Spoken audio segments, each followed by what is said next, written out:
আসসালামু আলাইকুম। আপনারা শুনছেন অডিও বুক বাই মেহেদি।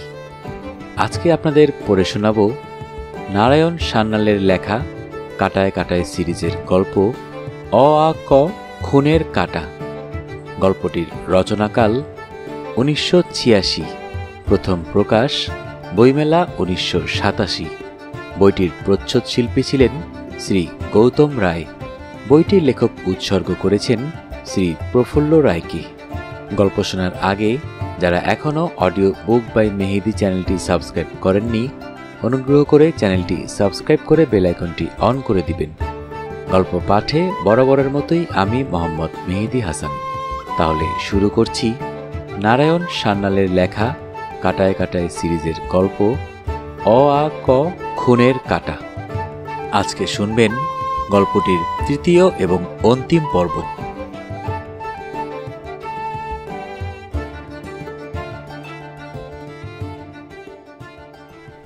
রাত 8:45। ঘোষাল সাহেবের ড্রয়িং রুম, স্তিমিত আলোক। টিপয়ের উপর সদ্য বন্ধনমুক্ত রয়্যাল স্যালুটের বোতল, দুটি গ্লাস, বরফের কিউব, স্ন্যাক্স আর দুপ্রান্তে দুই প্রৌঢ়। আইজি ক্রাইম বললেন, আপনি হয়তো বরাটের ওপর রাগ করেছেন বাসু সাহেব, কিন্তু বাধা দিয়ে বাসু বলেন, ওটা আপনার একটা ভুল ধারণা ঘোষাল সাহেব। বরাটের ওপর আদৌ আমি রাগ করিনি। সে আমাকে ফেয়ার অফার দিয়েছিল। আমি যদি ওই পাগলটার ডিফেন্স দেব না বলে প্রতিশ্রুতি দেই, তাহলে সে পুলিশের সিজ করা জিনিসগুলো আমাকে দেখতে দেবে। ন্যায্য কথা। পুলিশ এখন চার্জ ফ্রেম করতে ব্যস্ত। প্রতিবাদী পক্ষের বরাট তার হাতের তাস আগেভাগেই দেখিয়ে দিতে পারে না। অধিকার বহির্ভূত সে কিছু করেনি। তার মানে আপনি শিবাজি প্রতাপের ডিফেন্স দিতে মনস্থ করেছেন? ইয়েস, আমি ইতিমধ্যে তার কেসটা নিয়েছি। হাজতে তার সঙ্গে দেখা করে এসেছি। আপনার কি ধারণা লোকটা সত্যি পাগল? সে সজ্ঞানে খুনগুলো করেনি? ওর পিছনে আর কোনো ক্রিমিনাল লুকিয়ে রয়েছে? বাসু স্মিত হাসলেন, জবাব দিলেন না। All right, I admit. আপনিও আপনার হাতের তাস আগেভাগে দেখাতে পারেন না। ঠিক আছে, আমি খুলে বলি। বুঝতেই পাচ্ছেন, একটা বিশেষ বার্তা আপনাকে জানাতে চাই বলেই এই নিভৃত সাক্ষাতের প্রয়োজন। আমি মন খুলে আমার বক্তব্য রাখি। আপনি আপনার হাত এক্সপোজ না করে যতটুকু সম্ভব আপনার মতামত জানান। প্রথম কথা, আমার বিশ্বাস 3টে খুনই শিবাজি প্রতাপ করেনি। লোকটার বিরুদ্ধে প্রমাণগুলো নিশ্ছিদ্র। ওর টাইপরাইটার, ওর আলমারিতে সাজানো ধর্মপুস্তক এবং সবার উপরে না খোলা প্যাকেটে ওই সুকুমার রায়ের বইটা, যা থেকে 3টে ছবি কেটে 3টি চিঠিতে আঠা দিয়ে সাঁটা হয়েছিল। ডক্টর মিত্র অজ্ঞাত হত্যাবিলাসীর বিষয়ে যা যা ভবিষ্যৎবাণী করেছিলেন তার সবগুলোই মিলে গেছে। 1 নম্বর, লোকটা অঙ্কের মাস্টার। 2 নম্বর, সে শিশু সাহিত্য পড়তে ভালোবাসে। 3 নম্বর, ভালো টাইপিং জানে। 4 নম্বর, সে ম্যাগালোম্যানিয়াক। 5 নম্বর, সে হত্যাবিলাসী। কিন্তু আমি কিছুতেই বিশ্বাস করতে পারছি না যে ওই লোকটা দ্বিতীয় খুনের জন্য দায়ী। বনানী ব্যানার্জি। মনীষ সেনরায় যাকে ওই ফার্স্ট ক্লাস কামরায় আপাদমস্তক চাদর মুড়ি দেওয়া অবস্থায় দেখেছিল, সে লোকটা ওই 60 বছরের আধা পাগলা বুড়ো হতে পারে না। শুধু এই কারণেই শিবাজি প্রতাপের বিরুদ্ধে চার্জটা ফ্রেম করা যাচ্ছে না। বরাটও এটা মন থেকে মেনে নিতে পারছে না। খুব সম্ভবত পুলিশ শিবাজি প্রতাপের বিরুদ্ধে 2টো খুনের চার্জই আনবে। বনানী মার্ডার নিয়ে আমরা এখনো কোনো সিদ্ধান্তে আসতে পারিনি। ঘোষাল সাহেব থামলেন। বাসু নিঃশব্দে এক চুমুক পান করে নিরুত্তরই রইলেন। আইজি ক্রাইম আবার শুরু করেন, আপনি কি বনানী হত্যার বিষয়ে আমাদের সঙ্গে সহযোগিতা করতে প্রস্তুত, যেহেতু আপনার ক্লায়েন্টের বিরুদ্ধে ও চার্জটা নেই? বাসু বললেন, আমি গোটা কেসটাকে এভাবে খণ্ড খণ্ড করে দেখতে প্রস্তুত নই। আমার মতে 3টি হত্যা বাগর্থের মতো সম্পৃক্ত। তাদের পৃথক করা সম্ভবপর নয়। কেন নয়? ধরা যাক দ্বিতীয়টা অন্য লোকের হাতের কাজ। সে নাম উপাধির সুযোগ নিয়ে বর্ধমানের কেসটাকে অ্যালফাবেটিক্যাল সিরিজের একটা সেকেন্ড টার্ম হিসেবে চালিয়ে দিতে চাইল। কিন্তু বনানী যখন খুন হয় তখনও তো আমরা খবরের কাগজে বিজ্ঞাপন দিইনি। বনানীর হত্যাকারী তো জানে না যে আমরা ওই জাতের চিঠি পাচ্ছি। ধরুন কোনো সূত্রে সে তা জেনেছে। আমরা 7-8 জনে বসে কনফারেন্স করেছি, ঘরে স্টেনও ছিল।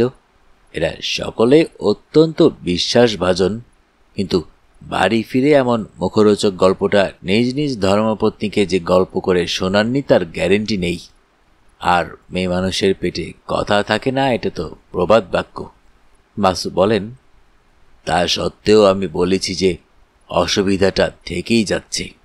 3টি কেসকে পৃথক করা যাচ্ছে না। একটু বুঝিয়ে বলি।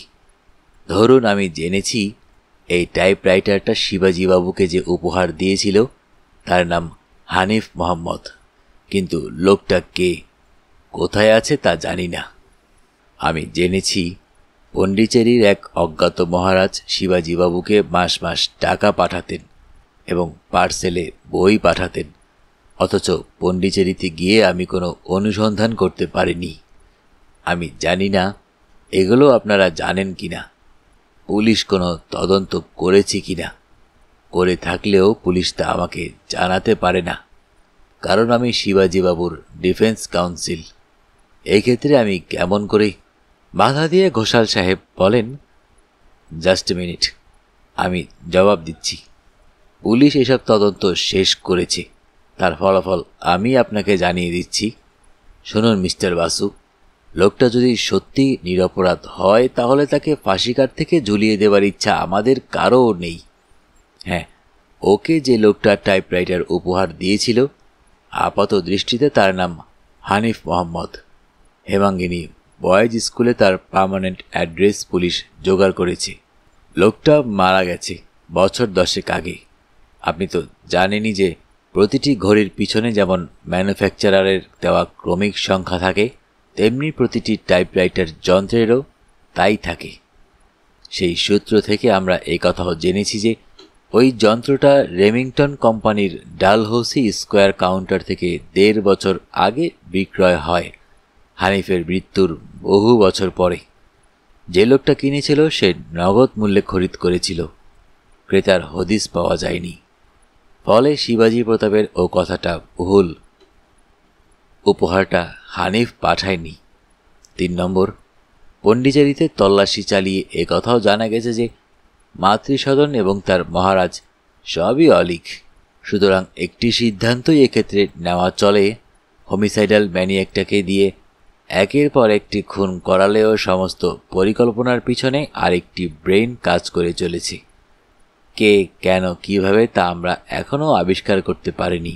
এবার বলুন বাসু সাহেব, আপনি কি আমাদের সহযোগিতা করতে প্রস্তুত? বাসু বলেন, আপনার ও কথার জবাব দেবার আগে আমার আরও একটি প্রশ্ন আছে।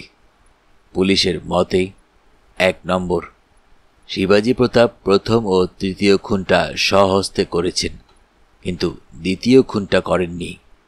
2 নম্বর, সমস্ত ব্যাপারটার পিছনে একটি অজ্ঞাত অতি ধূর্ত পাকা ক্রিমিনালের হাত আছে, যে লোকটা শিবাজী প্রতাপকে 1 টাইপরাইটারটা উপহার দিয়েছে, 2 মাস মাস মাহিনা দিয়েছে এবং 3 তার হোমিসাইডাল মনোবৃত্তিকে উস্কিয়ে 1 ও 3 নম্বর খুন দুটি করিয়েছে। এবং 3 নম্বর, সেই পাকা ক্রিমিনালটির পাত্তা আপনারা পাচ্ছেন না। কেমন তো? এই ক্ষেত্রে আমার প্রশ্ন, সেই পাকা ক্রিমিনালের মূল উদ্দেশ্যটা কি? কোনটা তার টার্গেট? কি কারণে 1.5 বছর ধরে সেই বিরাট পরিকল্পনা ভেদে ধাপে ধাপে এগিয়ে চলেছে? এর একটাই জবাব হতে পারে বাসু সাহেব, সেই অজ্ঞাত লোকটাই আসলে হচ্ছে হোমিসাইডাল ম্যানিয়াক। মানুষ খুন করাতেই তার তৃপ্তি, এবং সেই পাকা ক্রিমিনালটি কোনো কারোকে আপনাকে শত্রুপক্ষ মনে করে। হয়তো আপনার হাতে তার কোনো হেনস্থা হয়েছে, তাই আকাশচম্বী আত্মম্ভরিতা নিয়ে আপনাকে ডিফেম করে কুখ্যাত হতে চাইছে। শিবাজী প্রতাপকে সে পুতুল হিসেবে ব্যবহার করেছে শুধু, নিজে হাতে সে একটি খুন করেছে মাত্র, ওই 2 নম্বর হত্যাটা। বনানী ব্যানার্জি বাকি দুটি শিবাজিকে প্ররোচিত করে তার হত্যাবিলাস চরিতার্থ করেছে। এই আমার থিওরি। আপনি কি বলেন? বাসু সাহেব আরেক চুমুক পান করে বললেন, মিস্টার ঘোষাল, আপনি আপনার সবকটি হাতের তাস টেবিলে বিছিয়ে দিয়েছেন। I am extremely sorry. আমি এখন এই মুহূর্তে আমার সবগুলো তাস মেলে ধরতে পারছি না, কিন্তু অধিকাংশ তাসই আমি বিছিয়ে ধরছি। দেখুন, তাতে যদি কোনো সুরাহা হয়। প্রথম কথা, সমস্ত ব্যাপারটা বর্তমানে আপনার কাছে স্ফটিক স্বচ্ছ, অন্য কোনো আবিলতা নেই। মানে আপনার বর্ণনা অনুযায়ী নেপথ্যচারী হত্যাবিলাসীর পরিচয় আমি জানি। জানেন? আপনি জানেন লোকটা কে? জানি। তাকে আপনিও চেনেন, আপনারা অনেকেই চেনেন। সে আমাদের অতি নিকটেই রয়েছে। লোকটা আদৌ হোমিসাইডাল ম্যানিয়াক নয়। তা সত্ত্বেও সে যে কেন পরপর 3টি খুনের পরিকল্পনা করেছে তাও আমার জানা। ঘোষাল সাহেব উৎসাহে বাসুর হাতটা চেপে ধরে বলেন, আপনি আপনি জানেন? কে? কেন? জানি কে এবং কেন। তাহলে কেন আমাদের বলতে পারছেন না? একটি মাত্র কারণে। আপনাকে যদি এখনই নামটা বলে দিই তাহলে কোনোদিন তার কনভিকশন হবে না। কেন? কারণ যেই যে ক্লুর সাহায্যে আমি সিদ্ধান্তে উপনীত হয়ে অপরাধীকে চিহ্নিত করেছি তা জানালে আপনি বাধ্য হবেন এখনই তাকে গ্রেপ্তার করতে। আর এই মুহূর্তে গ্রেপ্তার হলে তাকে আদালতে চূড়ান্তভাবে দোষী প্রমাণ করা যাবে না।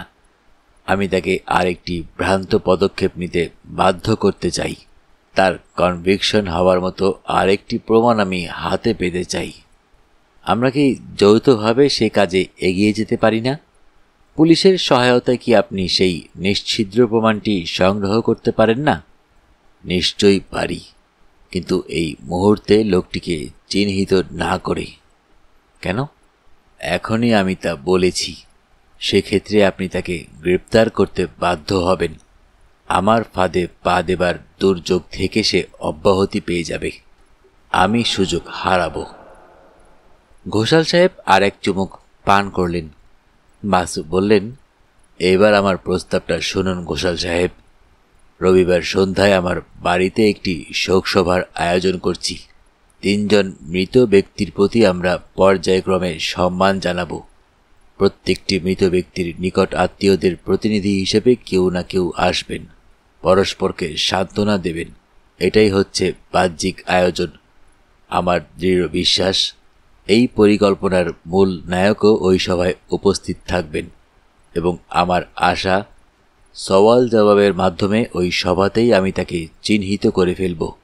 কনভিকশন হবার উপযুক্ত এভিডেন্স ওই সভাতেই আমাদের হস্তগত হবে।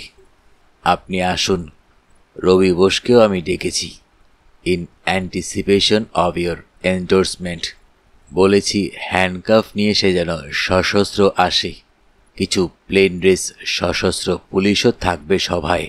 যদি ওই দিন সর্বসমক্ষে শয়তানটাকে আমি হাতে নাতে ধরতে না পারি তাহলে কথা দিচ্ছি আমি আমার হাতের সব কয়খানা তাসই আপনার সামনে বিছিয়ে দেব।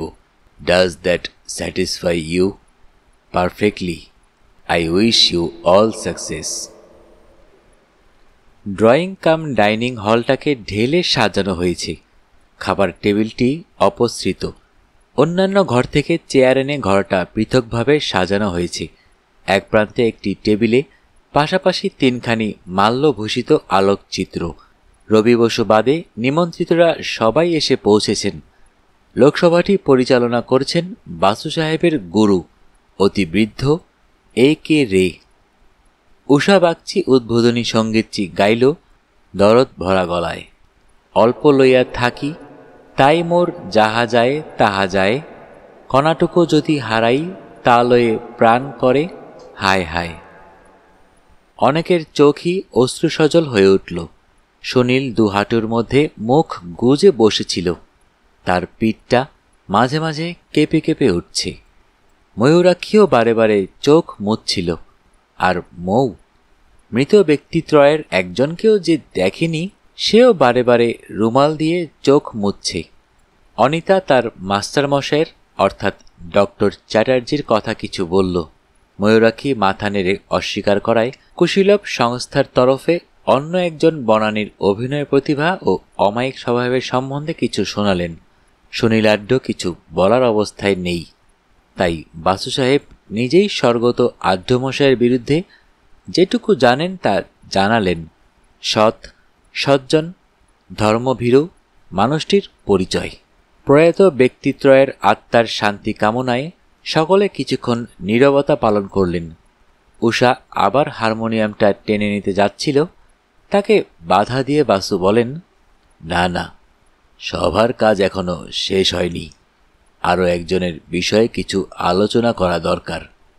দৈহিক বিচারে তিনি জীবিত, মস্তিষ্কের পরিমণ্ডলে মৃত। আমি হেমাঙ্গিনী বয়েজ স্কুলের প্রাক্তন শিক্ষকটির কথা বলছি। আমরা সবাই জানি তিনি এক বিকৃত মস্তিষ্ক হতভাগ্য। সজ্ঞানে তিনি হত্যা করেননি কাউকে। 2-4 মাসের মধ্যেই অনিবার্যভাবে তার ফাঁসি হবে। আত্মিকভাবে মৃত মাস্টারমশাই সম্বন্ধে আমি ডক্টর দাশরথী দেকে কিছু বলতে অনুরোধ করছি। বিকাশ একটু ক্ষুব্ধ স্বরে বলে ওঠে, এই সভায় কি সেটা প্রাসঙ্গিক? শোকসভায় একজন ক্রিমিনাল একে রে বলে ওঠেন, না, তিনি ক্রিমিনাল না, বর্তমানে তিনি অভিযুক্ত মাত্র। আইজিসি ঘোষাল সাহেব সংক্ষেপে শুধু বলেন, কারেক্ট। অনিতাও বলে ওঠে, আমি বরং শুনতেই চাই। 2 দিন পরে তো তাকে ফাঁসিঘাট থেকে ঝুলিয়েই দেওয়া হবে। আমরা জানতেও পারবো না কি জন্য কি করে তিনি পরপর 3 জনকে। দেখা গেল সভায় অনেকেই শিবাজী প্রতাপের পশ্চাৎপট বিষয়ে আগ্রহান্বিত। অতঃপর ডক্টর দে তার মাস্টারমশাইয়ের বিরুদ্ধে অনেক কথা বলে গেলেন, যতটুকু তার জানা। ইতিপূর্বে তিনি কতবার মানুষের গলা টিপে ধরেছিলেন, তার কম্পাউন্ডারির চাকরি, প্রুফ রিডারি, হাইকোর্টের রেলিং ঘেঁষে টাইপরাইটিং করে গ্রাসাচ্ছাদনের প্রচেষ্টা এবং প্রাচীন ভারতে গণিত চর্চা বিষয়ে তার অসমাপ্ত গ্রন্থের কথা। উনি থামতেই বাসু সাহেব বলে ওঠেন, শিবাজী প্রতাপ চক্রবর্তীর গোটা ইতিহাসটাই আপনারা শুনলেন। তিনি জীবনে ব্যর্থ, মাঝে মাঝে খেপে গিয়ে মানুষের গলা টিপে ধরতেন। তার নামের ভিতরেও পৈতৃক সূত্রে প্রাপ্ত একটা ম্যাগালোম্যানিয়াক ইঙ্গিত। 3টি হত্যাকাণ্ডের সময় তাকে অকুস্থলের কাছাকাছি দেখা গেছে। কাকতালীয় ঘটনা 3বার ঘটে না। তাছাড়া তার ঘরে যে টাইপরাইটার আর সুকুমার রচনা সমগ্র, সেগুলিও তার বিরুদ্ধে মোক্ষম প্রমাণ। কিন্তু একটা কথা, আমি যখন হাজতে গিয়ে তার সঙ্গে দেখা করি, তখন বেশ বুঝতে পারি P K. Basu bar at law এই নামটি তার কাছে অপরিচিত। এই ক্ষেত্রে তিনি কেমন করে আমার নামে 3খানি চিঠি? ডক্টর ব্যানার্জি বাধা দিয়ে বলেন, সেটা ওর নিখুঁত অভিনয় হতে পারে, আপনি ধরতে পারেননি। দ্বিতীয় কথা, পুলিশ আবিষ্কার করেছে ওই টাইপরাইটারটি রেমিংটন কোম্পানির ডালহৌসি স্কোয়ারের দোকান থেকে 1.5 বছর আগে নগদ মূল্যে কেউ খরিদ করেছে।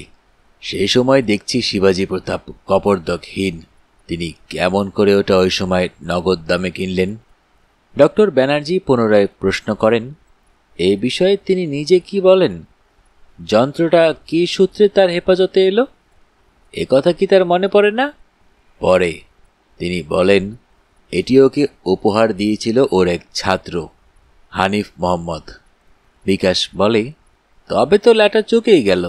কিভাবে কপর্দকহীন মাস্টারমশাই? না, চুকল না। তথ্য বলছে যে হানিফ মোহাম্মদ 10 বছর আগে মারা গেছে। সকলে নীরব। বাসু সাহেব আবার শুরু করেন, সুতরাং বেশ বোঝা যাচ্ছে কেউ তার নাম ভারিয়ে যন্ত্রটা ওকে উপহার দিয়েছিল, যাতে ওই এভিডেন্সটা ওর হেফাজতে থাকে। বাড়ি সার্চ করার সময় যেন টাইপরাইটারটা পুলিশে উদ্ধার করে। অ্যান্ড্রিউলের মনীষ সেন রায় জানতে চায়, 3টি চিঠি যে ওই টাইপরাইটারে ছাপা, এটা কি প্রমাণিত হয়েছে? হ্যাঁ, 3টি, কিন্তু আদ্যন্ত নয়। প্রতিটি চিঠির শেষের দিকে ওই স্থান আর তারিখের অংশটুকু বাদে। তার মানে? তার মানে হানিফ মোহাম্মদের নাম করে যে ওকে যন্ত্রটা উপহার দেয় সে নিজেই চিঠিগুলি টাইপ করেছে, কিন্তু স্থান ও তারিখটা তখন বসায়নি। যে লোকটা 1.5 বছর আগে জানত না কোন তারিখে কোথায় কোন খুনটা হবে। অমল দত্ত বলে বসে, স্ট্রেঞ্জ। হ্যাঁ, শুধু ওইটুকুই নয়, পণ্ডিচেরির যে মহারাজ ওকে মাস মাস মানি অর্ডার করতেন আর বইয়ের পার্সেল পাঠাতেন তিনিও অলিক। তার পাত্তা পুলিশে পায়নি। ডক্টর ব্যানার্জি বলেন, এই থেকে কি প্রমাণ হয় আমি জানি না, আপনারা বিবেচনা করে বলুন। আপনি কি বলতে চাইছেন যে শিবাজি প্রতাপকে শিখণ্ডী খাড়া করে আর কোনো হোমিসাইডাল ম্যানিয়াক এই কাজগুলো করছিল? বাসু বলেন, সেটা আপনাদের বিবেচ্য। আমি এইটুকু বলতে পারি যে 3টি খুনের একটি যে শিবাজি প্রতাপ করেননি এইটুকু আমি জানতে পেরেছি। একে রে বলেন, তোমার কাছে কোনো এভিডেন্স আছে? আছে স্যার, অকাট্য প্রমাণ। কোন কেসটা? বলছি স্যার, তার আগে আমার একটা প্রশ্নের জবাব চাই। আপনাকেই আমি বিশেষভাবে প্রশ্ন করছি ডক্টর ব্যানার্জি, কারণ অপরাধ বিজ্ঞানে আপনি পণ্ডিত। এমন কি হতে পারে না যে নাম ও স্থানের কোইন্সিডেন্সের সুযোগ নিয়ে একজন খুনি তার পথের কাঁটা সরিয়ে ফেলল এই স্থির বিশ্বাসে যে পুলিশ কেসটাকে ওই অ্যালফাবেটিক্যাল সিরিজে একটা টার্ম বলে ধরে নেবে? এমনটা হতেই পারে। আপনি কোনো সূত্র পেয়েছেন? পেয়েছি। যাকে সন্দেহ করেছি তিনি এ ঘরেই বর্তমানে উপস্থিত। আমার প্রস্তাব, এ ঘরের প্রত্যেকটি ব্যক্তিকে আমি এক একটি প্রশ্ন করব।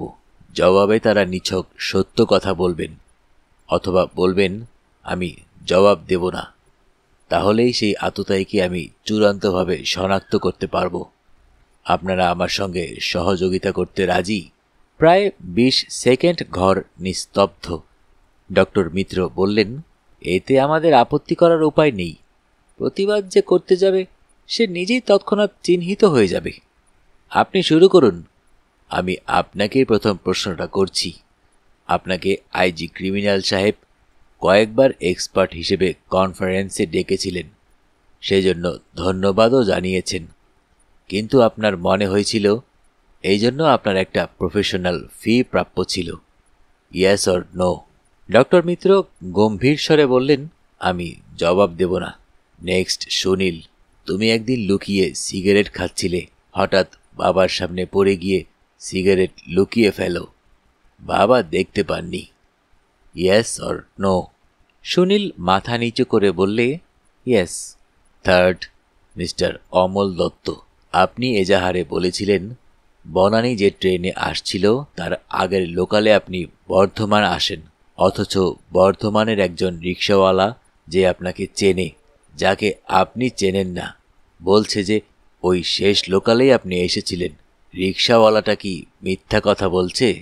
অমল দত্তের মুখটা সাদা হয়ে গেল। ঢোক গিলে বলল, মানে এক কথায় এর জবাব হয় না। আমি বুঝিয়ে বলছি, শুনুন। গর্জে ওঠেন বাসু সাহেব, কৈফিয়ত দেবার অবকাশ নেই। Yes or no? অমল দাঁতে দাঁত দিয়ে বললে, ফোর্থ, মনীশবাবু, বনানীর বাক্সে কিছু প্রেমপত্র পাওয়া গেছে, তার একটা সিরিজ টাইপরাইটারে ছাপা।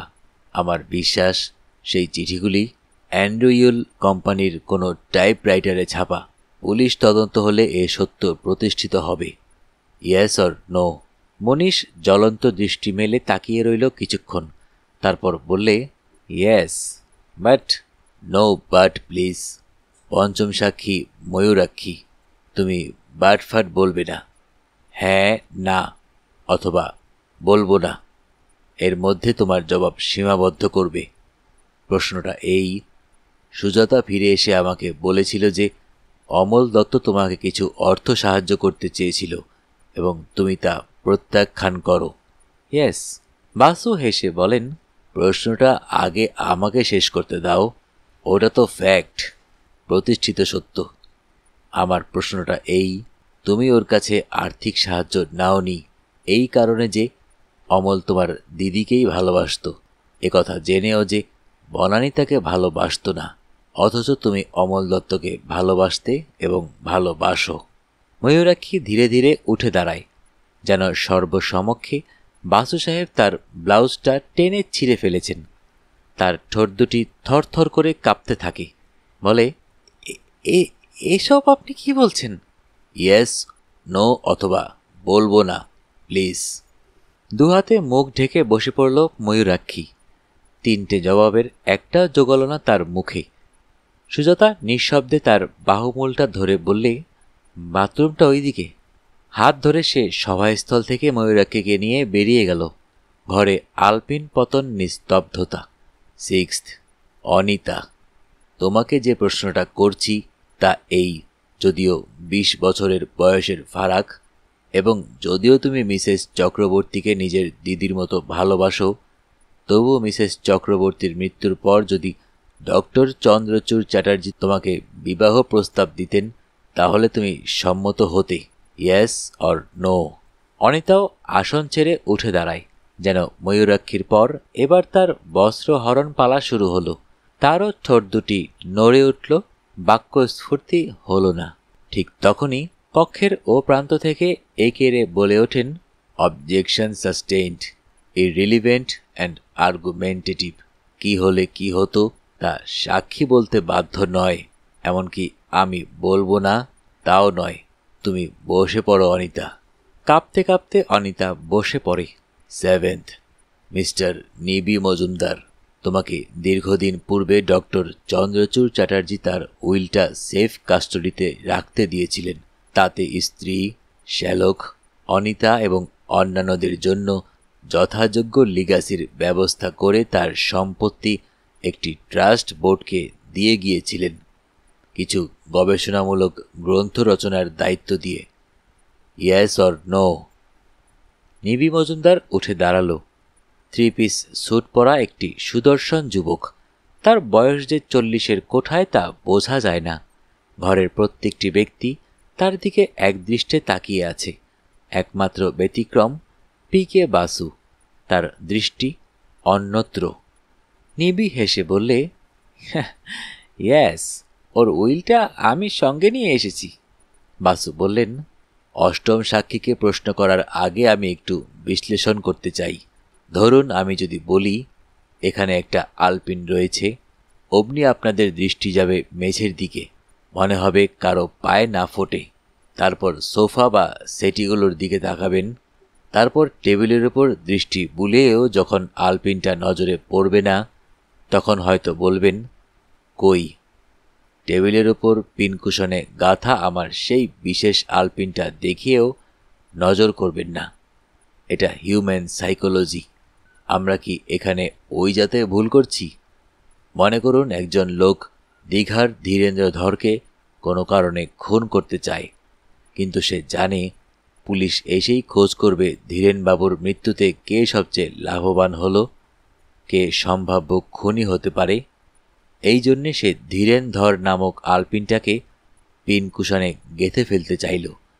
সে যদি পরপর 4টি খুন করে, প্রথমে আলমবাজার, আলিপুর বা আগরতলার অসীম আচার্য, অনিমা আগারওয়াল ইত্যাদি নামের যে কোনো একজনকে, এবং তারপর বাটানগর, ব্যারাকপুর, বেহালার বি নাম উপাধির কাউকে, এবং তারপর সিএর ঘাট পার হয়ে দীঘার ধীরেনবাবুকে খুন করে, আর ওই সঙ্গে যদি হোমিসাইডাল ম্যানিয়াকের ছদ্মবেশে পি.কে. বাসুকে ক্রমাগত পত্রাঘাত করতে থাকে, তাহলে বাধা দিয়ে ডক্টর ব্যানার্জি বলে ওঠেন, কিন্তু সেক্ষেত্রে পি.কে. বাসুকে কেন?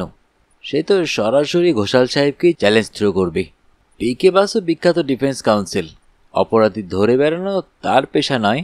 তার হেতুটা যদি এই রকম হয় যে সে ইচ্ছাকৃতভাবে ঠিকানায় ভুল জোনাল নাম্বার দিয়ে কোনো একটি বিশেষ চিঠি ডেলিভারি হতে দেরি করাতে চায়, আইজি ক্রিমিনাল কলকাতা লেখা খাম পরদিনই 11 লন্ডন স্ট্রিটের ঠিকানায় পৌঁছে যাবার সম্ভাবনা, জোনাল নাম্বারে অন্য কিছু থাকা সত্ত্বেও। সকলেই একমনে চিন্তা করছেন এটা একটা নতুন ধরনের যুক্তি। বাসু বলেন, সেই ক্ষেত্রে ওই আততায়ীকে ABC নামের বিভিন্ন জায়গায় খুঁজে খুঁজে উপযুক্ত লোকের নাম এবং কে কখন কোথায় ভালনারেবল সে খবরগুলো জানতে হবে। এটা তার পক্ষেই সম্ভব যাকে চাকরির প্রয়োজনে ক্রমাগত ঘোরাঘুরি করতে হয়। যেমন ধরুন একজন মেডিকেল রিপ্রেজেন্টেটিভ যার এলাকা বর্ধমান, কলকাতা, হাওড়া, হুগলি, মেদিনীপুর। এবার বিকাশ হেসে ওঠে, বলে, আপনার যুক্তিটা যেন আর নৈবর্তিক থাকতে চাইছে না বাসু সাহেব, সূচিমুখ হতে চাইছে যেন, তাই নয়? ইয়েস, যেমন কথার কথা হিসেবে ধরুন আপনার চাকরি, আপনাকে ক্রমাগত স্থান থেকে স্থানান্তরে ঘুরে বেড়াতে হয়। আপনার পক্ষে আরও একটা সুবিধা আছে, আপনি ক্রমাগত ডাক্তারদের সঙ্গে দেখা করেন, এমনকি সাইকিয়াট্রিস্টদের সঙ্গেও। ফলে অসমা রোগে ভুগছে, অর্থাৎ মাঝে মাঝে যার স্মৃতি হারিয়ে যায়, এমন রোগীর নাম ঠিকানা সংগ্রহ করা সহজ, কারণ শেষ পর্যন্ত একটা ফল গাই মানে রাঙা মূলত পুলিশের নাকের ডগায় ঝুলিয়ে দিতে হবে। যে লোকটা আপনার বদলে ফাঁসিকাঠ থেকে ঝুলবে, তার নাম যদি শিবাজি প্রতাপ রাজ চক্রবর্তী হয়, তাহলে তো সোনায় সোহাগা। শতই মনে হবে, পৈতৃক সূত্রে সে মনে করে যে সে একজন মহাপ্রতিভাবান ব্যক্তি। লোকটার যদি পূর্ব ইতিহাসে বারে বারে মানুষের গলা টিপে ধরার তথ্যটা থাকে, লোকটার যদি পূর্ব ইতিহাসে বারে বারে মানুষের গলা টিপে ধরার তথ্যটা থাকে, তাহলে আরও ভালো। ধরুন আপনি ঘটনার চক্রে তার সম্পূর্ণ ইতিহাসটা জেনে ফেললেন, তাহলে কিছু ফিনিশিং টাচ দেওয়া দরকার। লোকটা শিশু সাহিত্য পড়তে ভালোবাসে, ফলে সুকুমার গ্রন্থাবলী থেকে কেটে নিয়ে আর একটা এভিডেন্সও যোগ করা যেতে পারে। লোকটা অঙ্কের মাস্টার, তাহলে এক পিঠে অঙ্ক কষা কাগজে চিঠিগুলি টাইপ করলে বিকাশ অট্টহাস্য করে ওঠে, বলে, বাসু সাহেব, আপনার বিশ্লেষণটি প্রাণ জল হয়ে গেল সকলের। তা আমি সেক্ষেত্রে তিনটির ভিতর কোন খুনটা করব বলে 1.5-2 বছর ধরে এত বড় পরিকল্পনাটা ফেঁদেছি, সেটা তো আপনি আমাদের বলবেন বিকাশবাবু, কারণ আপনি আমার অষ্টম সাক্ষী। আপনাকে আমার প্রশ্ন, ফিল্ম প্রডিউসারের ভেগ ধরে আপনি কি বনানীর সঙ্গে ঘনিষ্ঠতা করেননি? নির্জন ফার্স্ট ক্লাস কামরায় আপনি ওকে গলা টিপে মেরে রাত 12:05 চন্দননগরের ট্রেন থেকে নেমে যাননি? Yes or no? নাকি বলবো না? আগে না মহাশয়, আমি বলবো, বনানী ব্যানার্জিকে আমি জীবনে কখনো দেখিনি। তার মানে নো? আগে না, তার মানে an emphatic no. Thank you. Basu sahib থামলেন। ঘরের প্রত্যেকটি লোকের দৃষ্টি এখন বিকাশের দিকে। সে নড়ে চড়ে বসল। বাসু সাহেব বলেন, আমার নবম সাক্ষী উষা বাগচি, যার গান আপনারা শুনলেন। উষা, তোমাকে আমার প্রশ্ন, তুমি সুজাতাকে বলেছিলে বনানীর অনেক বয়ফ্রেন্ডকে চিনতে। তুমি কি কখনো ওই বিকাশ মুখুজ্জে মশাইকে দেখেছ বনানীর সঙ্গে? উষা বললে, ওর নাম বিকাশ মুখার্জি কিনা তা আমি জানি না, কিন্তু সেদিনই তো ফটো দেখে বলেছিলাম ওই ভদ্রলোক একজন ফিল্ম প্রডিউসার, বনানীকে ফিল্মে নামার সুযোগ দিতে চাইছিলেন। বিকাশ রুখে ওঠে, ফটো দেখে? কোন ফটো? কার ফটো? বাসু তার পকেট থেকে একটি ফটো বার করে দেখান। এইখানা তোমারই। এই ফটোটা তোমাকে লুকিয়ে তুলতে হবে বলে সেদিন কম্পাস, টেলিফটো লেন্স ইত্যাদি নিয়ে আমি চন্দননগরে গিয়ে একটা হচপচ পরিবেশ সৃষ্টি করেছিলাম। বিকাশ দৃঢ়স্বরে বলে, রং আইডেন্টিফিকেশন। এই থেকে কিছুই প্রমাণ হয় না। আমি কেন তাকে খুন করব? কি স্বার্থ আমার যে বনানীকে খুন করব বলে 1.5 বছর ধরে? বাধা দিয়ে বাসু বলেন, কিন্তু বনানী যদি পিন কুশনের একটা ছোট্ট পিন হয়, তার মানে তাহলে কে আমার main target? Dharanidhar of Digha? না, ডক্টর চন্দ্রচূড় চ্যাটার্জি অব চন্দননগর। জামাইবাবু, আপনি বদ্ধ উন্মাদ। যার সম্পত্তির আমি একমাত্র ওয়ারিশ, তা যে তুমি নও সে কথা তো আমরা সবাই জেনেছি বিকাশবাবু। এটাই ডক্টর চ্যাটার্জির জীবনের সবচেয়ে বড় ভ্রান্তি, মন্ত্রগুপ্তি। সমস্ত সম্পত্তিটা যে তিনি উইল করে একটা ট্রাস্ট বোর্ডকে দিয়ে গেলেন, সেটা তোমাকে না জানানো। তাহলে তাকে এভাবে বেঘরে মরতে হতো না। বিকাশ রুখে ওঠে। মিস্টার বাসু, আপনার যুক্তির আর পারম্পর্য থাকছে না কিন্তু। মক্কেলের মতো আপনি এবার পাগলামি শুরু করেছেন। হয় আমি জানতাম ওই উইলের কথা, অথবা জানতাম না। যদি সেটা আমার জানা থাকতো তাহলে এই বীভৎস হত্যার কোনো মোটিভ থাকে না, আর যদি সেটা আমার না জানা থাকতো তাহলেও কোনো মোটিভ থাকে না, যেহেতু আমার বিশ্বাস অনুযায়ী আমি তার ওয়ারিশ। পিছন থেকে কে যেন বলে ওঠেন, কারেক্ট। বাসু বাধা দিয়ে বলেন, না, তৃতীয় একটি বিকল্প যে রয়ে গেল। তৃতীয় বিকল্প আমার জানা এবং না জানার মাঝামাঝি? জানতে চাই বিকাশ। হ্যাঁ, তাই। তুমি জানতে যে ওই রিসার্চের ব্যাপারে চন্দ্রচূড় আর অনিতা পরস্পরের উপর নির্ভরশীল হতে শুরু করেছিলেন। জানতে যে তোমার দিদির প্রয়াণের পর চন্দ্রচূড়ের সংসারের দায়িত্ব বর্তাত অনিতা দেবীর ওপর। তারা বিবাহ সূত্রে আবদ্ধ হতেন, ক্রমে তাদের সন্তানাদি হতো।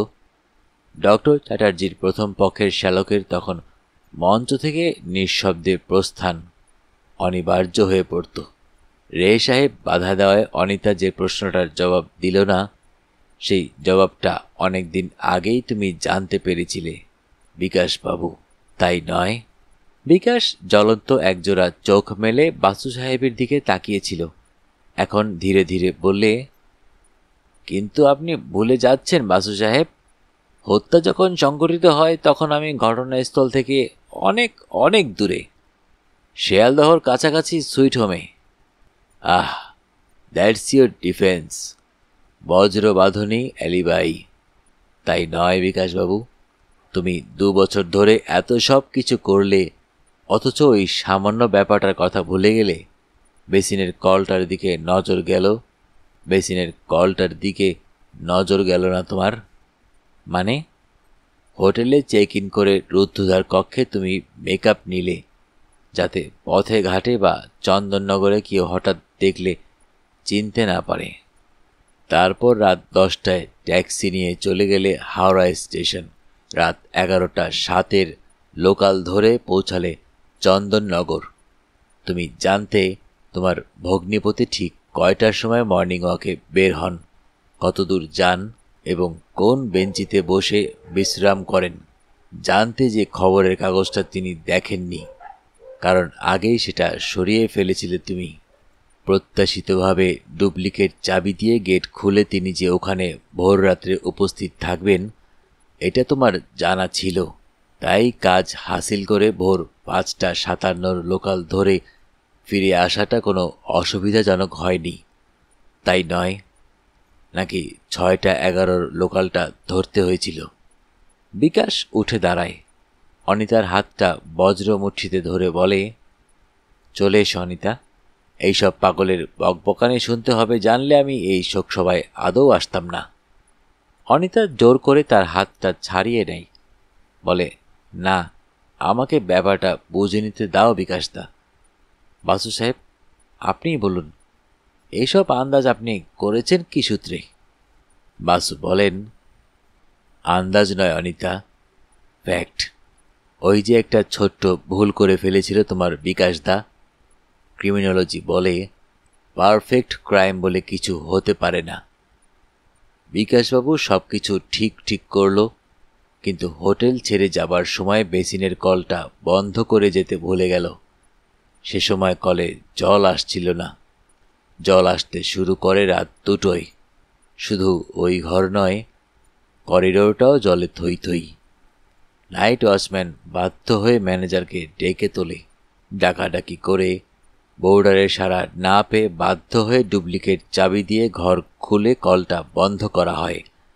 সে রাত্রে বিকাশবাবু যে ওই ঘরে ছিল না তার 3টে সাক্ষী আছে, ম্যানেজার মনোহরবাবু, দারোয়ান রঘুবীর আর হোটেল বয় মদনা। বিকাশ যেন পাথরের মূর্তিতে রূপান্তরিত। হঠাৎ সম্বিত পেয়ে সে অনিতাকেই বলে ওঠে, তুমি না যাও তো এইসব আষাঢ়ে গল্প শুনতে থাকো। বাধা দিলেন আইজি ক্রাইম। জাস্ট মিনিট বিকাশবাবু, আপনাকে গ্রেপ্তার করা হয়নি। যেখানে ইচ্ছে যাওয়ার স্বাধীনতা আপনার এই মুহূর্তে আছে, কিন্তু আমার একটি পয়েন্ট ব্ল্যাঙ্ক প্রশ্নের জবাব না দিয়ে গেলে আপনার সেই স্বাধীনতাটুকু আর থাকবে না। বলুন, সেই রাত্রে আপনি কি ওই হোটেলে রাত্রিবাস করেছিলেন? বিকাশ দাঁড়িয়ে পড়ে, মাথাটা নিচু হয়ে যায় তার, কিন্তু স্পষ্ট উচ্চারণে বলে, না স্যার, রাতটা আমি প্রস্টিটিউট কোয়ার্টার্সে কাটিয়েছি। ঘরে পুনরায় নিস্তব্ধতা ফিরে আসে। বাসুই নীরবতা ভঙ্গ করে বলে ওঠেন, সেই সম্ভাবনার কথাও আমি ভেবেছি। ব্যাচেলার মানুষ, এমনটা তো হতেই পারে। সেই জন্য আমি বিকল্প আরেকটি প্রমাণ নিয়ে এসেছি, একজোড়া ফিঙ্গারপ্রিন্ট। ডক্টর ব্যানার্জি, আপনি ফিঙ্গারপ্রিন্ট এক্সপার্ট, অনুগ্রহ করে দেখুন তো এই দুটি টিপছাপ কি একই ব্যক্তির? দুখানি পোস্টকার্ড সাইজ ফটোগ্রাফ তিনি বাড়িয়ে ধরেন ডক্টর ব্যানার্জির দিকে। তারপর এদিকে ফিরে বললেন, উনি ততক্ষণ পরীক্ষা করুন, আমি ইতিমধ্যে আপনাদের শোনাই কিভাবে ওই ফিঙ্গারপ্রিন্ট দুটি সংগ্রহ করেছি। একটি পাওয়া গেছে শিবাজি প্রতাপের আলমারিতে রাখা বইয়ের বান্ডিল থেকে। যে প্যাকেটে সুকুমার রায়ের বইটি ছিল, সেই না খোলা প্যাকেটের ওপর। প্যাকেটটা পন্ডিচেরি থেকে পোস্টাল পার্সেলে এসেছে। যে পিয়ন বিলি করেছে, যেসব পোস্টাল কর্মচারী হ্যান্ডেল করেছে, তাদের কারো আঙ্গুলের ছাপ নয়, কারণ কালিটা হচ্ছে সেই কালি যাদের ঠিকানাটা লেখা, অর্থাৎ যে লোকটা শিবাজি প্রতাপকে পার্সেলে বইটা পাঠিয়েছিল। বাসু সাহেব থামলেন। ডক্টর ব্যানার্জি সেই অবকাশে বলেন, পয়েন্টস অফ সিমিলারিটি 16, না 17। না না, আরও নজরে পড়ছে। আপনি দেখতে থাকুন ডক্টর ব্যানার্জি। না না, আর দেখার দরকার নেই, দুটি আঙ্গুলের ছাপ একই ব্যক্তির। বোধ করি কথাটা কানে গেল না বাসু সাহেবের। তিনি একই ভঙ্গিতে বলে চলেন, আর দ্বিতীয়খানি আমি সংগ্রহ করেছি নিতান্ত ঘটনাচক্রে, চন্দননগরে।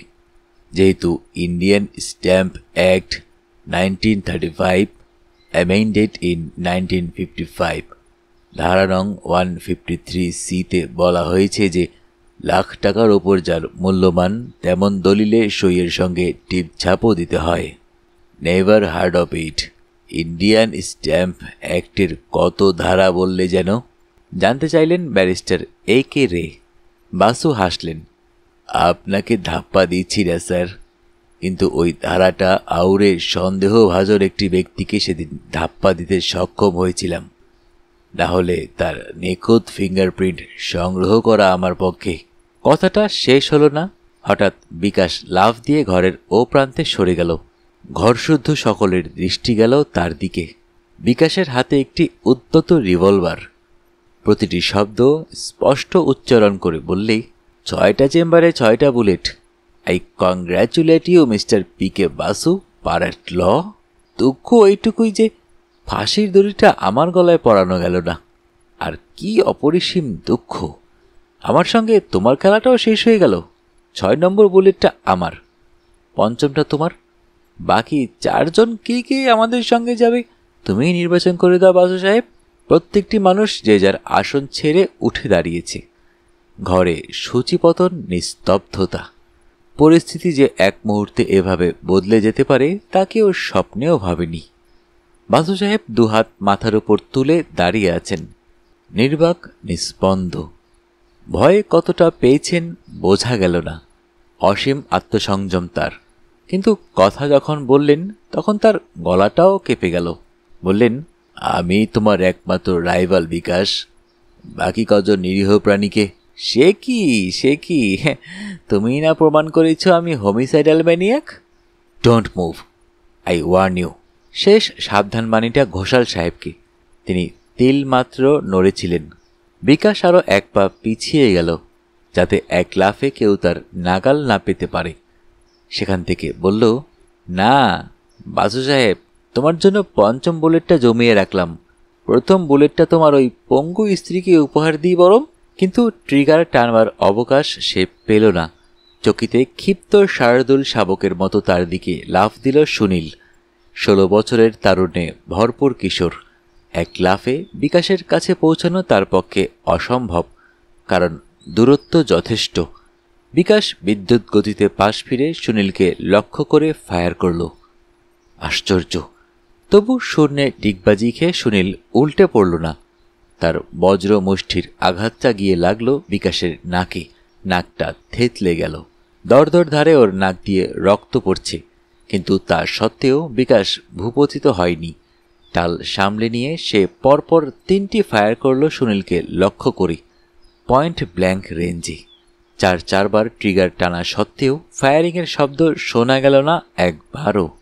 এতক্ষণে পিছনের পর্দা সরিয়ে হুড়মুড়িয়ে ঘরে ঢুকেছে রবি বোস, তার সাঙ্গপাঙ্গ সমেত। রবি বজ্র মুষ্টিতে ধরে ফেলেছে বিকাশের 2 বাহুমূল পিছন থেকে। বিকাশ আপ্রাণ চেষ্টায় নিজেকে ছাড়িয়ে বাসু সাহেবকে লক্ষ্য করে আবার ফায়ার করতে চাইছে। বাসুর হাত দুটি তখনও মাথার উপর তোলা। ওই অবস্থাতেই বললেন, ওর চেম্বারে আরও 2টি বুলেট বাকি আছে রবি, ওকে বাধা দিও না, ওকে আশ মিটিয়ে প্রতিশোধ নিতে দাও। রবির হাত ছাড়িয়ে বিকাশ আবার ফায়ার করল। এবারও শব্দ হলো না কিছু। পিছনের পর্দা সরিয়ে ইতিমধ্যে ঘরে ঢুকেছে মকবুল। সে বলে ওঠে, ব্রেতাই হাক পাক করিতেছেন কর্তা? নাই, একটাও গুলি নেই। 6টা বুলেটই আমার জেবে। 2-2বার পকেট মারছি। বেতন না এই দেখেন। তার প্রসারিত তালুতে 6টি তাজা বুলেট। বাসু এতক্ষণে ঊর্ধ্ববাহু মুদ্রায় ক্ষান্ত দিলেন। বললেন, I am sorry for you mister ABCD। ফাঁসির দড়ি ছাড়া তোমার আর বিকল্প রইল না কিছু। সকলের দিকে ফিরে বলেন, রবি তার ডিউটি করুক, আপনারা বসুন, উষার সমাপ্তি সঙ্গীতটা বাকি আছে। রানীদেবী বলেন, শোকসভা, তাই সামান্য একটু মিষ্টি মুখের আয়োজন করেছি, বেশি কিছু নয়। মনীষ বলল, এছাড়া আমাদের মনে এখন যে প্রশ্নের পাহাড় জমে আছে, আপনি কি করে বুঝলেন? রবি দ্বারের কাছে দাঁড়িয়েছিল। বিকাশের হাতে হ্যান্ডকাফ পরিয়ে বললে, বাহ, আমি একাই ডিউটি করব? শুনতে পাবো না? কেন পারবে না? ওর মাজার দড়িটা ওই স্টিল আলমারির পায়ার সঙ্গে বেঁধে দাও। শুধু তুমি কেন, বিকাশবাবুরও ব্যাপারটা জেনে যাওয়ার অধিকার আছে। আফটার অল, সেই তো নিয়োগ করেছিল আমাকে। পুলিশের উপর আস্থা না থাকায়। কৌশিক জানতে চায়, ঠিক কোন মুহূর্তটিতে আপনি নিঃসন্দেহ হলেন? যে মুহূর্তটিতে সেই মেন্টাল অ্যাসাইলামের ডাক্তারবাবু বললেন চন্দননগরের মেডিকেল রিপ্রেজেন্টেটিভ বিকাশ মুখার্জিকে তিনি ঘনিষ্ঠভাবে চেনেন। বছর 2 আগে একদিন তিনি বিকাশবাবুর সঙ্গে ওই কেসটি নিয়ে বিস্তারিত আলোচনা করেছিলেন। শিবাজি প্রতাপের গোটা কেস হিস্ট্রি, হানিফ মোহাম্মদের গলা টিপে ধরা থেকে সব কিছু। সুজাতা বলে, কিন্তু আপনি সুইট হোমের ওই জল প্লাবনের কথাটা কখন শুনলেন? শুনিনি তো, কিন্তু এটুকু জানতাম যে অনহর ওই ঘরটা বিকাশবাবুকে সে রাত্রে ভাড়া দিতে চায়নি, কলে জল নেই বলে। অর্থাৎ বিকাশ জানত কলে জল আসছিল না। ঘটনাটা সে রাত্রে ঘটেনি, কিন্তু আমার বর্ণনা শুনে বিকাশের ধারণায় ওটা ঘটেছিল। সুইট হোমের 3টি প্রত্যক্ষদর্শীকে রুখতে সে ব্রস কোয়ার্টার্সে যাওয়ার আশারে গল্পটা ভেদে ফেলল। একবারও মনে হলো না ব্রস কোয়ার্টার্সে রাত কাটাতে হলে হোটেলে আশ্রয় খোঁজা তার পক্ষে অযৌক্তিক। আর ফিঙ্গারপ্রিন্ট, পুলিশের সিল করা প্যাকেটটাও তো আপনি দেখেননি। না, আমি দেখিনি, কিন্তু বিকাশও জানে না যে আমি দেখিনি। ইনফ্যাক্ট 2টো ফিঙ্গারপ্রিন্টে মিসেস চ্যাটার্জির সেই লিস্ট থেকে ফটো নেওয়া। ওটা ছিল আমার শেষ অস্ত্র। ততক্ষণে বিকাশবাবু মরিয়া হয়ে উঠেছে, 5 পা পিছিয়ে গেছে, তোমরা লক্ষ্য করনি। কিন্তু তখন ওর ডান হাত ছিল পকেটে। বেচারি তো জানে না। ইতিমধ্যে মকবুল 2বার তার পকেট বেড়েছে, একবার বুলের গুলো বার করে নিতে, একবার ফাঁকা অস্ত্রটা ওর পকেটে ঢুকিয়ে দিতে। এবার প্রশ্ন করে রবি, আপনি কি করে আন্দাজ করলেন যে শোকসভায় ও রিভলভার নিয়ে আসবে? চন্দননগরে ইচ্ছাকৃতভাবেই ওর সঙ্গে আবার একবার ধাক্কা লাগে। ওর ধারণা অনিচ্ছাকৃতভাবে। আমি অনুভব করেছিলাম তার ডান পকেটে সবসময়ই একটা রিভলভার থাকে, তাই এই সমাজসেবীটির সাহায্য নিয়েছিলাম। মকবুল নাকি শহর কলকাতার চ্যাম্পিয়ন। মকবুল ঘোষাল সাহেবের দিকে আর চোখে একবার দেখে নিয়ে বললে, আর লজ্জা দিন না স্যার। সুনীল জানতে চায়, আর আমার সিগারেট খাওয়ার কথা? স্রেফ আন্দাজ। ও বয়সে আবার জীবনে অনুরূপ ঘটনা ঘটেছিল। আন্দাজটা ভ্রান্ত হলে তোমার জবাব হতো নো, তাতে ক্ষতি বৃদ্ধি হতো না কিছু। কিন্তু সুনীল, তুমি ওর হাতে উদ্যত রিভলভার দেখিয়েও কিভাবে অমন করে ঝাঁপিয়ে পড়লে? সুনীল লজ্জা পেল, বললে, বাবার সেই উপর হয়ে পড়ে থাকার চেহারাটা হঠাৎ চোখের সামনে ভেসে উঠেছিল স্যার। নিজের মৃত্যুর কথাটা আমার তখন আর খেয়াল ছিল না। মনে হলো মরার আগে অন্তত ওর নাকটা থেতলে দিয়ে যাব আমি। ঘোষাল সাহেব বলেন, কাজটা তোমার হঠঘাড়িতে হয়েছিল সুনীল। যা হোক, রবি, ওর নাম ঠিকানাটা আমাকে দিও তো। অমল দত্ত বলে, আমার একটা প্রশ্ন আছে, মনু সেদিন তোমার কাছে কেন টাকা নেয়নি? অমলদা, কি পাগলামো করছো? চাপা কণ্ঠে ময়ূরাক্ষী প্রতিবাদ করে। মাসু বলেন, হ্যাঁ, ওসব অবান্তর আলোচনা না করাই ভালো। অনেকের অনেক গোপন কথা ফাঁস হয়ে গেছে, এই জন্য আমি দুঃখিত। কিন্তু আপনারা বিশ্বাস করুন, কাউকে বেইজ্জত করা বা অপমান করার উদ্দেশ্য আমার এক তিলও ছিল না। আমি শুধু টেম্পোটা তুলতে চাইছিলাম, উত্তেজনা আর কনফেশনের টেম্পোটা। জাল গুটিয়ে তোলার আগে এমনভাবে একটা মানসিক চাপ সৃষ্টি করার প্রয়োজন হয় যাতে প্রকৃত অপরাধী ক্রমশ নার্ভাস হয়ে পড়ে, ডানে বায়ে ক্রমাগত সকলের গোপন কথা ফাঁস হয়ে যেতে দেখে। না হলে বিকাশ আমার শেষ ধাপ্পাটা ধরে ফেলত, ওই ফিঙ্গারপ্রিন্টের ব্যাপারটা। কিন্তু ততক্ষণে তার উত্তেজনা তুঙ্গে উঠে গেছে, ওর বুদ্ধি আর কাজ করছে না। ও নিজেও ওর শেষ অস্ত্রটার উপর নির্ভর করতে শুরু করলো, তাই বারে বারে পিছু হটে যাচ্ছিল, সকলের নাগালের বাইরে। ডান হাতটা ওর অনেক আগেই পকেটে ঢুকেছে। কিন্তু এইসব বিশ্লেষণ এখানেই বন্ধ থাক। আবার বলি, যদি কাউকে আঘাত দিয়ে থাকি অসৌজন্যমূলক প্রশ্ন করে, তবে আমি ক্ষমা চাইছি।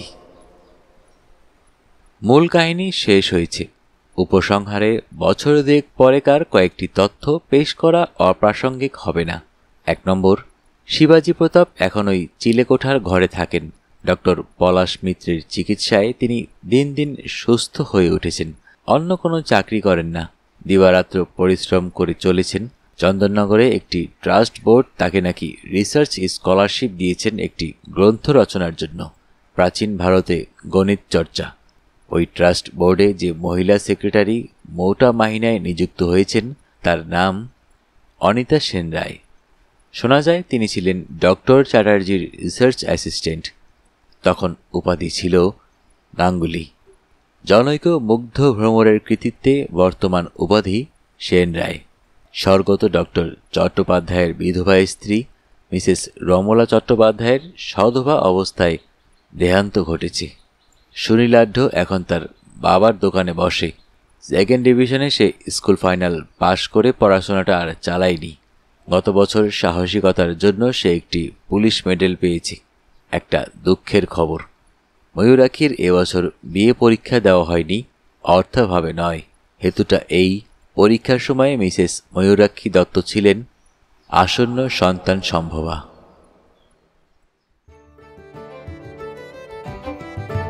শুনতে শুনতে শেষ হয়ে গেল আমাদের আজকের গল্প।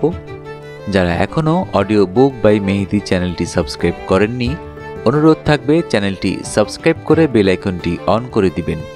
এই কাটা সিরিজের অন্যান্য অনেকগুলো গল্প আমাদের চ্যানেলে অলরেডি দেওয়া হয়ে গিয়েছে। যারা এখনও সেই গল্পগুলো শোনেননি, প্লেলিস্ট আকারে আমাদের চ্যানেলে দেয়া আছে। আশা করি সময় করে শুনে নেবেন, আপনাদের ভালো লাগবে। আর যদি ভালো লেগেই থাকে তাহলে মনে করে অবশ্যই চ্যানেলটি সাবস্ক্রাইব করে বেল আইকনটি অন করে রাখবেন, যেন নতুন গল্প দেওয়ার সাথে সাথেই গল্পের নোটিফিকেশন আপনাদের মোবাইলে চলে যায়। সবাই ভালো থাকবেন, সুস্থ থাকবেন এবং বেশি বেশি করে বই পড়বেন, কারণ বইয়ের চেয়ে ভালো বন্ধু আর হয় না।